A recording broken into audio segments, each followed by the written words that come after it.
વડોદરામાં ચીકી ઊંધિયું જલેબીનું વેચાણ કરતા એકમો પર તવાઈ.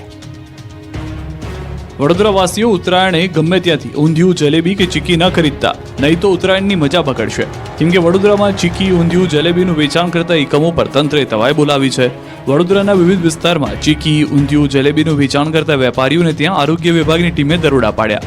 શહેરના 9 યુનિટ અને 77 દુકાનોમાંથી ચીકી ઊંધિયું જલેબીના 188 નમૂના લેવાયા. ફૂડ સેફ્ટી ઓફિસરો દ્વારા શહેરના જુદા જુદા વિસ્તારમાં સરપ્રાઇઝ ચેકિંગ કરી નમૂના લેવામાં આવતા ફફડાટ ફેલાયો.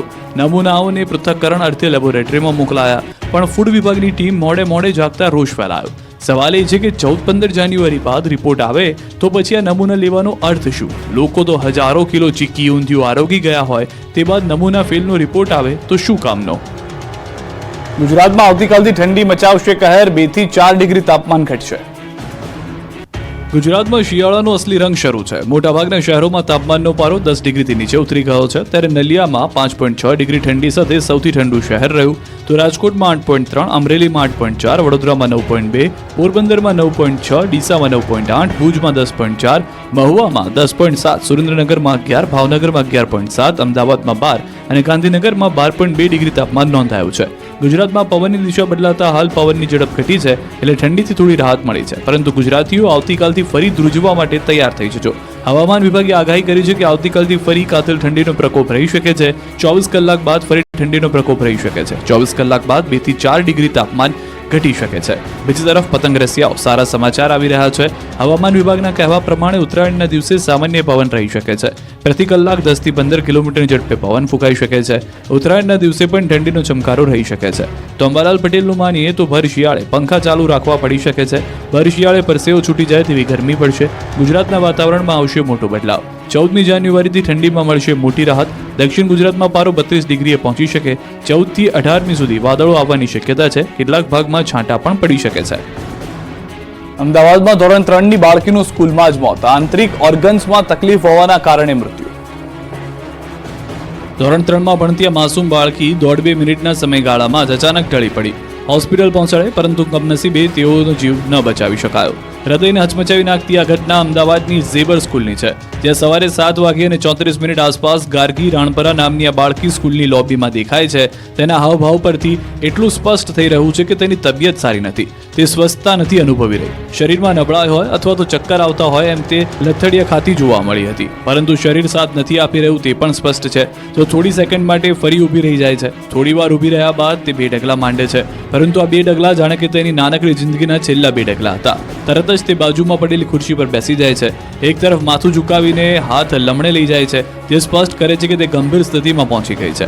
આ જ દરમિયાન કદાચ તેમના ક્લાસમેટ ભૂલકાઓ ત્યાંથી નીકળે છે. તેની હાલત જોઈને સંભવતઃ 1-2 ભૂલકાઓ તેને પૂછ્યું પણ હશે કે શું થયું, પરંતુ ગાર્ગી કંઈ જવાબ આપે પહેલા જ ખુરશી પરથી સરકવા લાગી.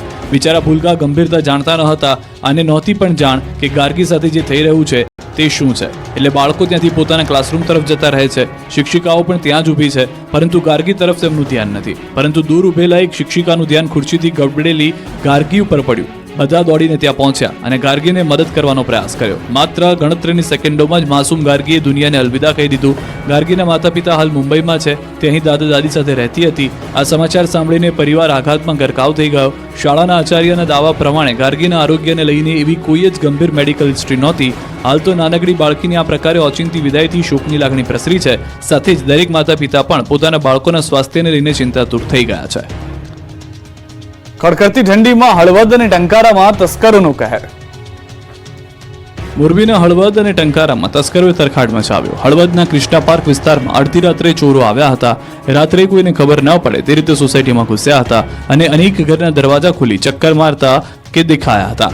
હાથમાં ચપ્પલ લઈને ફરવાની એક જ મોડસ ઓપરેન્ડી ધરાવતા હોવાનું સામે આવ્યું છે. તો હળવદમાં ફરી એક વખત તસ્કરોએ તરખાટ મચાવ્યો. રણજીતગઢ ગામે મંદિરમાં તસ્કરો ત્રાટક્યા. તસ્કરોએ મંદિરમાંથી ચાંદીના છત્તરની ચોરી કરી. ભગવાનના ચાંદીના આભૂષણોની ચોરી કરવાની ભક્તોને જાણ થતા રોષ ફેલાયો. પોલીસ ફરિયાદ કરી. હળવદ પોલીસ કડકમાં કડક પગલાં લે તેવી માંગ ઉઠી છે. અમરેલી લીટરકાંડ બાદે ધરણા પર બેઠેલા પરેશ ધાનાણીની તબિયત લથડી. આવતીકાલે બંધનું એલાન. અમરેલીના ધારાસભ્ય કૌશિક વેકરિયાને બદનામ કરતા લીટરકાંડ મામલે હવે અમરેલી પોલિટિકલ રીતે એપી સેન્ટર બની ગયું છે. ધારાસભ્ય કૌશિક વેકરિયા અને જિલ્લા પોલીસ વડાને અલ્ટિમેટમ આપ્યા બાદ પરેશ ધાનાણી 24 કલાક માટે નારી સ્વાભિમાન આંદોલન પર બેઠા હતા. રાજકમલ ચોકમાં સવારે 10 વાગે અમરેલી લેટરકાંડમાં પાયલ ગુટીના સમર્થનમાં પરેશ ધાનાણીના 24 કલાકના ધરણા પૂરા થયા હતા. જોકે તેમણે વધુ 24 કલાક ધરણા જારી રાખવાની જાહેરાત કરી. એટલું જ નહીં, આવતીકાલે 11 જાન્યુઆરી અમરેલી બંધ રાખવાની વેપારીઓની અપીલ કરી. આવતીકાલે શનિવારે સવારે 10 વાગે ધરણા પૂર્ણ થશે. આવતીકાલે અડધો દિવસ ધંધા રોજગાર બંધ રાખવા વેપારીઓને અપીલ કરી. ધરણાને આગળ વધારવા અરજી કરી છે. મંજૂરી મળશે અને જો નહીં મળે તો પણ પરેશ ધાનાણી ધરણા કરશે. બીજી તરફ પાયલ ગુટી સાથે બનેલી ઘટનાને લઈને પોલીસ અને નેતાઓ પર પરેશ ધાનાણીએ પ્રહારો કર્યા. તો તપાસ કરતી એસઆઈટી ટીમ પર કોંગ્રેસને વિશ્વાસ ન હોવાનો આક્ષેપ કરવામાં આવ્યો. પરેશ ધાનાણીએ પ્રહાર કર્યા કે એક કુંવારી કન્યાની આબરૂ લેનારી અમરેલીની કલંકિત ઘટનાએ સમગ્ર ગુજરાતનું નાક વાઢ્યું છે. ત્યારે એક નિર્દોષ દીકરીના ન્યાય માટે લડત લડીશું. આંદોલનને પરિણામ સુધી આગળ ધપાવવા માટે હાકલ કરી. સતત 10મા દિવસે ધાનેરામાં જોવા મળ્યો વિભાજનનો વિરોધ. 10 દિવસથી ધાનેરાના રોડ પર કંઈક આ પ્રકારે વિરોધ પ્રદર્શન થઈ રહ્યા છે. ન્યાય આપોના નારાઓથી ધાનેરાનું આકાશ ગુંજી રહ્યું છે.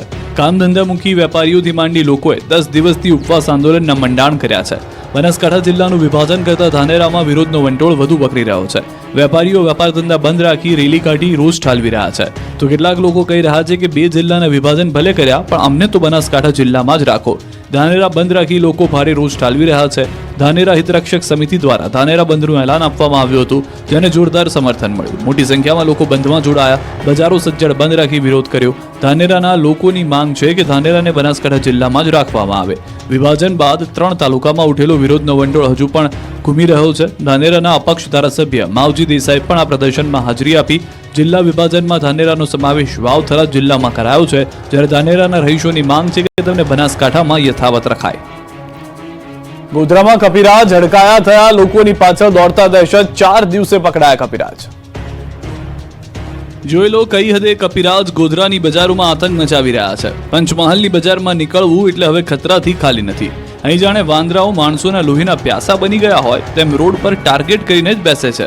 તેલંગ કેમ્પસ, સાવલીવાડ, જૂની પોસ્ટ ઓફિસ અને સોનીવાડ વિસ્તારમાં તો લોકો વાહન લઈને નીકળે કે ચાલતા નીકળે તેની પાછળ કપિરાજ દોડ મૂકે જ છે. દરરોજ આ રીતે જ કપિરાજ વાહન ચાલકોની પાછળ દોડે છે. અનેક લોકોને બચકા ભરીને લોહીલુહાણ કરી મૂકે છે. શહેરના મધ્યમાં આવેલા સાવલીવાડ સિવિલ હોસ્પિટલ તથા તેલંગ હાઈસ્કૂલની આસપાસના વિસ્તારમાં તો છેલ્લા 5 થી 6 દિવસથી એક હડકાયા વાંદરાએ આતંક મચાવી દીધો છે, જેના કારણે ત્યાંના સ્થાનિક રહીશ ઘરની અંદર રહેવા મજબૂર બન્યા છે. જ્યારે હડકાયા વાંદરાએ 6 લોકોને બચકા ભરી ગંભીર પ્રકારે ઇજાગ્રસ્ત કર્યા છે. માત્ર 3 દિવસમાં જ 12 થી વધુ લોકો પર હુમલો કરતા ગોધરામાં રીતસરના લોકો વાંદરાથી ડરી રહ્યા છે. લોકોમાં ફફડાટ ફેલાયો છે. લોકો પોતાના ઘરથી બહાર નીકળતા ડરે છે. બાળકો સ્કૂલે જઈ શકતા નથી. ત્યારે લોકોએ આ અંગે વન વિભાગને ફરિયાદ કરતા વન વિભાગે તેલંગ કેમ્પસમાં પાંજરું ગોઠવી કપિરાજને પકડવા અને ઇન્જેક્શન મારફતે બેશુદ્ધ કરવા પ્રયાસ કરવામાં આવ્યો છે. સુરતમાં ટ્રેનમાં બેસવા મુસાફરોએ તોડફોડ કરી.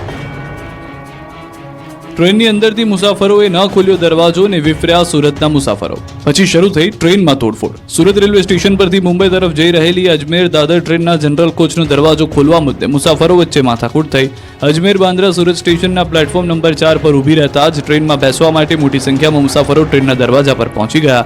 ટ્રેનમાં બેસવા માટે પડાપડી થઈ, પરંતુ બેસવા માટે મુસાફરોએ જનરલ કોચનો દરવાજો ખોલવા જણાવ્યું. આ દરમિયાન અંદરથી 2 યુવકો દરવાજો ખોલવાનો પ્રયત્ન કરતા જોવા મળ્યા. આ દરમિયાન અન્ય મુસાફરોએ વિરોધ કરી દરવાજો ખોલવાનો ઇનકાર કરતા મામલો ગરમાયો. આ દરમિયાન એક યુવક દ્વારા પેન્ટ ખોલીને અશ્લીલ હરકત કરવામાં આવતા મુસાફરો વિફર્યા. ટ્રેનનો દરવાજો ખોલવા માટે મુસાફરો દ્વારા રીતસર ટ્રેનમાં તોડફોડ કરવામાં આવી. બારીઓના કાચ અને લોખંડની ગ્રીલ તોડી નાખવામાં આવી.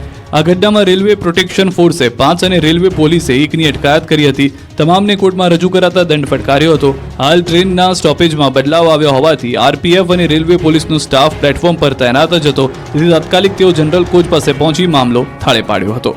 જોકે ટ્રેન ઉપડી જતા મુસાફરોએ એક ચેન પુલિંગ કર્યું હતું. બીજી તરફ સુરતના ઉત્તરાયણ રેલવે સ્ટેશન પર પેસેન્જરોએ હોબાળો મચાવ્યો. સુરત ભરૂચ મેમો ટ્રેન મોડી થતા પેસેન્જરોનો પિત્તો ગયો.